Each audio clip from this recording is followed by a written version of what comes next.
皆さんこんにちは。プラモデル系 VTuber のじゅんさんです。世界の名車アメリカ編ということで、アリー24分の1オーナーズクラブシリーズダッチチャレンジャー1973年型の制作第9回になります。今回の作業は車室の加工です。前回はシャシーの外側の処理でしたが、今回はシャシーの内側、フロアやシートの加工になります。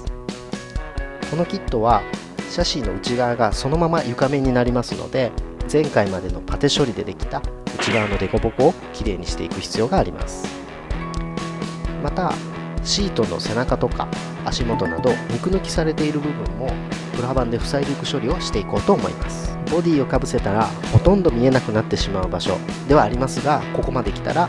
できることは全部やっていこうと思っています。それでは本編をどうぞ。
はい、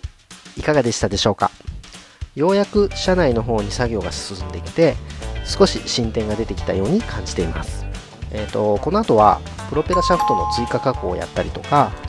ホイールの加工取り付けをしていこうと思っています。撮影のアングルがいまいちなところや、早送りを多用しすぎた感のある動画になってしまいましたが、今回の動画はここまでです。最後までご視聴いただきありがとうございました。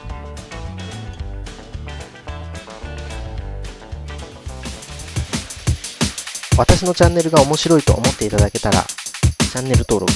高評価、コメント、どうぞよろしくお願いします。